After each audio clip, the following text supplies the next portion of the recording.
Saumya Srivastava. Welcome to our channel college tutor. आज हम पढ़ेंगे section 24 25 of the Hindu marriage act 1955। 24 बात करता है maintenance pendente lite and expense of proceeding purpose. Pendente lite का मतलब क्या है यहाँ पे? A pending petition. ठीक है। Provides for an interim maintenance and expenses for a spouse during the pendency of a divorce and other matrimonial proceeding and ठीक है।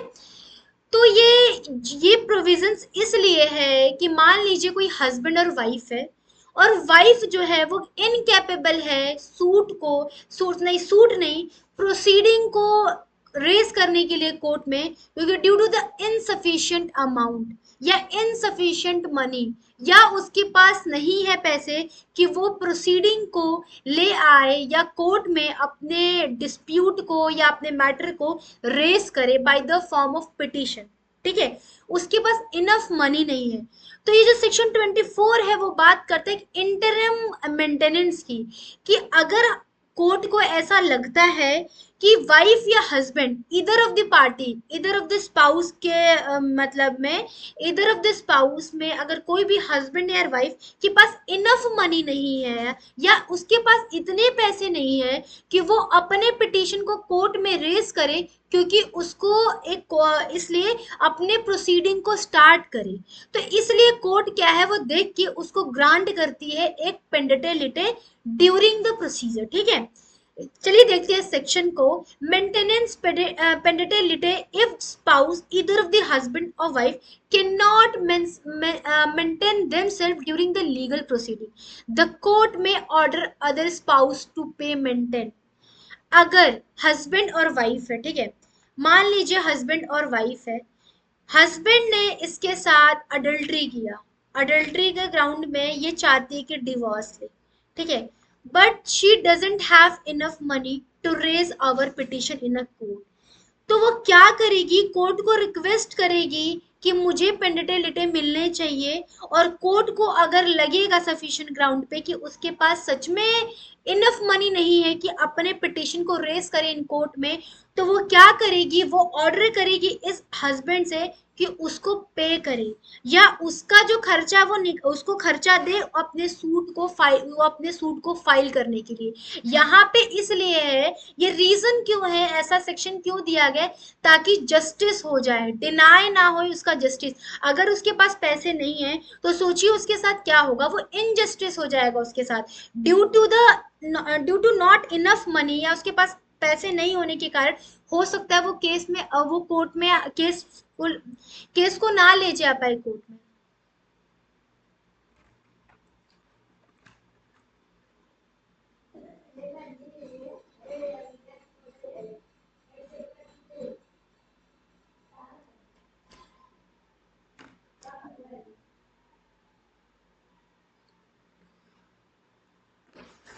उसके पास पैसा ना होने के कारण हो सकता है कि वो उसके साथ इनजस्टिस हो जाए। इसीलिए स्टैट्यूट है या लॉ है कि अगर एक पर्सन के पास उतना पैसा नहीं है कि वो अपने कोर्ट में अपने पिटीशन को लाए, तो उस वजह से ये स्टैट्यूट है कि वो कोर्ट जो है वो ऑर्डर कर देगा अदर स्पाउस से कि आप उसको पे कीजिए, ताकि वो अपने प्रोसीडिंग को या कंटिन्यू कर सके कोर्ट में। ठीक है, तो इससे क्या, ये जस्टिस एक कह सकते हैं कि जस्टिस की तरह ये काम कर रहा है कि उसके उसके राइट का या उसके जस्टिस का वायलेशन ना हो। ठीक है, उसके बाद 3 पॉइंट कर रहा है amount of maintenance. The amount will be depend upon the financial status of A both a party ensuring that the party requesting. ठीक है, जो अमाउंट है मेंटेनेंस का वो डिपेंड कैसे करेगा, वो financial status of the both the parties.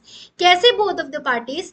अगर मान लीजिए कि कोर्ट को तो ये लगना चाहिए ना कि जो सेकंड मतलब दूसरा स्पाउस है उसके पास भी इतना पैसा होना चाहिए कि उसको मेंटेन कर सके उसके प्रोसीडिंग का पैसा। ऐसा तो नहीं है कि कोर्ट कर देगी कि नहीं तुम्हारे पास नहीं है तब भी तुम करो। तो ये डिपेंड करता है वो उसके पास होनी भी चाहिए, कि वो मेंटेन कर सके, और दूसरा रीजन ये कि इसके पास ना होने का भी एक कारण होना, ना होने का भी ग्राउंड होना चाहिए। ऐसा नहीं है कि वो पैसा है और वो रेस कर रही है कि नहीं हमें प्रोसीडिंग का भी खर्चा वही दे, ऐसा भी तो हो सकता है। तो कोर्ट जो है जो सेटिस्फाइड होना चाहिए, डिपेंड करना, कोर्ट सेटिस्फाइड हो कि जो डिपेंड कर रहा है financial status of both the parties, कि उसके पास है मेंटेन करने के लिए और दूसरे पार्टी के पास नहीं है मेंटेन करने के लिए। ठीक है। Litigation, litigation who can claim either party of the to the marriage, husband or wife, as long as the demonstrate need to the other spouse ability to pay। ठीक है। अगेन यही है कि इधर पार्टी, यहाँ पे हस्बैंड भी हो सकता है, वाइफ भी हो सकता है। ऐसा नहीं है कि सिर्फ वाइफ ही क्लेम कर सकती है पेंडेंट, हस्बैंड भी क्लेम कर सकता है मेंटेनेंस। क्या ठीक है, ऐसा नहीं है कि सिर्फ मेंटेनेंस जो है पेंडेंट वाइफ कर सकती है, हस्बैंड भी कर सकता है। ठीक है। उसके बाद हम आते हैं सेक्शन 25 पे। सेक्शन 25 बात करता है परमानेंट एलिमनी एंड मेंटेनेंस। ठीक है। तो आपका सेक्शन 25 बात करता है परमानेंट एलिमनी एंड मेंटेनेंस की। सबसे पहले जानते हैं कि मेंटेनेंस का ग्राउंड क्या होता है कोर्ट जब देती है। तो आपको पता है कि बेसिक नीड क्या होती है, ह्यूमन की एक बेसिक नीड क्या होती है, फूड, शेल्टर, ठीक है, मतलब होम। ठीक है। मेंटेनेंस क्यों दिया जाएगा, उस इंसान के पास कोई कपड़ा ना हो, मतलब कि फूड, ठीक है, कोई होम ना हो, ठीक है, उसके पास कोई घर घर ना हो, ठीक है, शेल्टर ना हो उसके पास रहने को, अगेन वही, तो उस कंडीशंस में उसकी बेसिक नीड पूरी नहीं हो पाएगी। ना उसके पास खाने को है, ना उसके पास रहने को है, ना उसके पास पहनने को है, क्लोथ्स। ठीक है। तो उस केस में उस इंसान को जरूरी है कि मेंटेन किया जाए।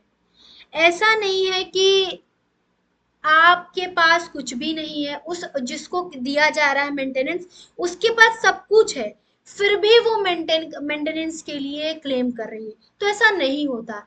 कोर्ट को सेटिस्फाइड होना चाहिए कि ना उसके जो इसेंशियल्स है, उसकी जो बेसिक नीड नहीं है वो फुलफिल नहीं होने पा रही है। एक और चीज, ये जरूरी नहीं है कि मेंटेनेंस जो है वो क्लेम कर सकती है सिर्फ वाइफ, हस्बैंड भी क्लेम कर सकता है। ठीक है। तो सेक्शन 25 बात करता है परमानेंट एलिमनी एंड मेंटेनेंस की। एलिमनी एक फाइनेंशियल सपोर्ट है। ठीक है। कोई भी दे सकता है, हस्बैंड देगा या वाइफ को देगा टुवर्ड्स स्पाउस। ठीक है। परमानेंट इन नेचर, परमानेंट वो हमेशा की बात हो रही है, परमानेंट एलिमनी एंड मेंटेनेंस की। ठीक है।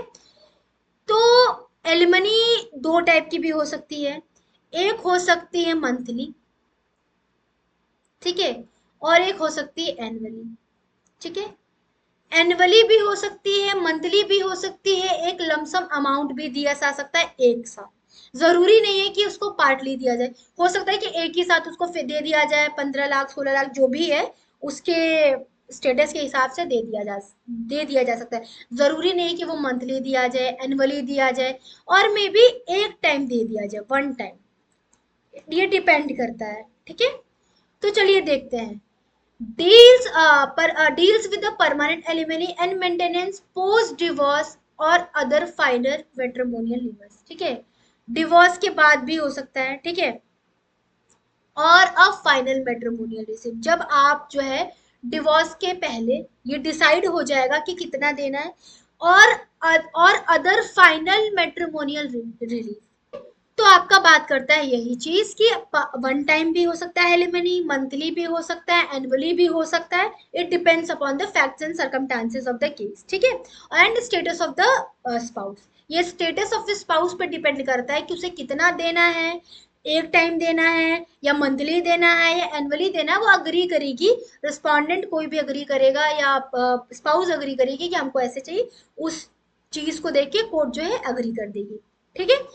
देखते हैं अब section alimony. The court may order a one spouse to pay alimony of a fixed amount और the other after the degree of divorce, judicial separation और the nullity of marriage.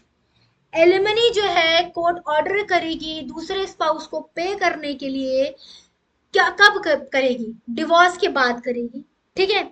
For a decree of A divorce के लिए, judicial separation में भी जब दो छत के मान लीजिए कि कोर्ट जो है जुडिशियल सेपरेशन में भी मेंटेनेंस ग्रांट कर सकती है। जुडिशियल सेपरेशन अगर आप नहीं देखे मेरे इस वीडियो को तो आप जरूर जाके देखें, ठीक है, आपको समझ में आएगा कि जुडिशियल सेपरेशन क्या होता है। तो जुडिशियल सेपरेशन में भी दोनों स्पाउस जो है अलग रह रहे हैं, तो उस केस में भी जो वाइफ है या हस्बैंड है वो क्लेम कर सकती है, मेंटेन क्लेम कर सकता है, कर सकती है मेंटेनेंस के लिए। तो उस केस में भी कोर्ट जो है ऑर्डर करेगा अदर स्पाउस को पे करने के लिए मेंटेनेंस। मेंटेनेंस मैंने बताया कि मेंटेनेंस क्या, मेंटेन टू स्पाउस। मेंटेनेंस एक मतलब कह सकते हैं कि एक स्टैंडर्ड मेंटेन करने के लिए मेंटेनेंस नहीं दिया जाता है किसी भी स्पाउस का, बल्कि उसको मेंटेन करने के लिए। हमने बताया कि कब देते हैं मेंटेनेंस, जब इंसान के पास रोटी कपड़ा मकान नहीं है, तो उस केस में मेंटेन करना उस व्यक्ति को बहुत जरूरी है। ऐसा नहीं कि उसका हाई स्टैंडर्ड करने के लिए दिया जा रहा है मेंटेनेंस, बल्कि मेंटेन करने के लिए दिया जा रहा है। तो उस केस में जुडिशियल सेपरेशन में भी या डिवोर्स में भी कोर्ट जो है अदर स्पाउस को ऑर्डर दे सकती है कि आप जो है एलिमनी इसको दोगे। Alimony in the may be in the form of one time, permanent और परमानेंट हो सकता है, वन टाइम हो सकता है, मंथली हो सकता है, एनुअली हो सकता है, कुछ भी हो सकता है, ठीक है।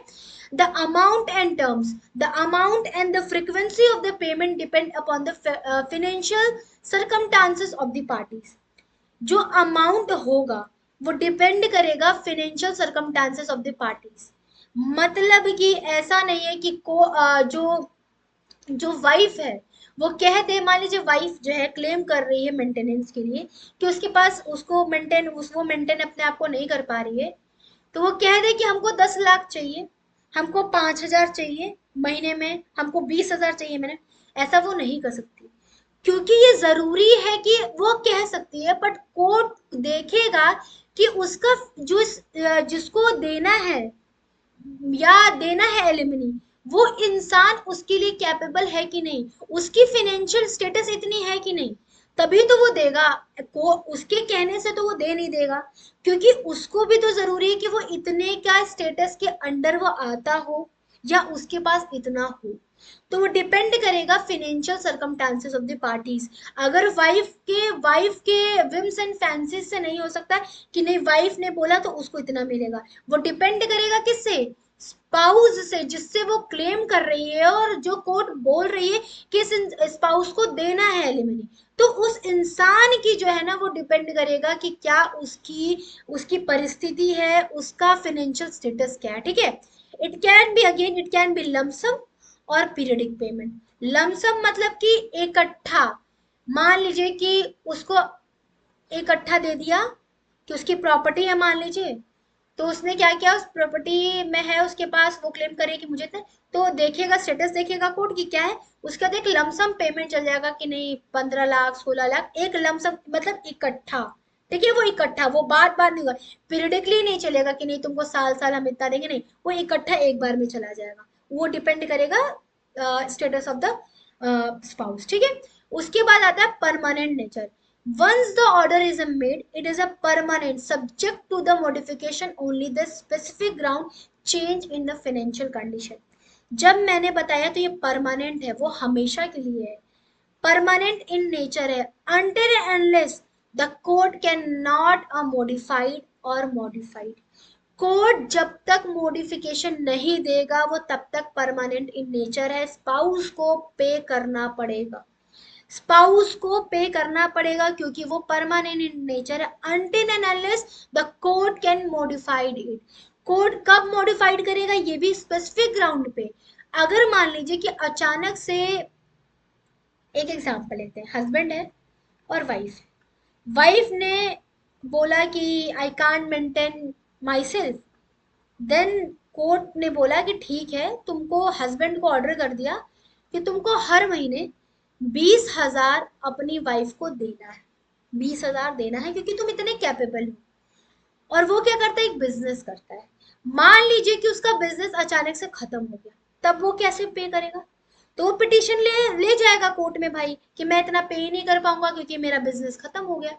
तो उस केस पे चेंज हो सकता है, उस केस पे जितना वो अर्न करेगा उस स्टेटस से आपको गवर्न होगा, ना कि वो पिछले, अगर मान लीजिए कि उसकी 20 से होके 10 हो गया, तो भाई 10 हो गया तो कोर्ट मॉडिफाइड करेगी ना, वो 20 कहाँ से दे पाएगा, अब वो देगा 5।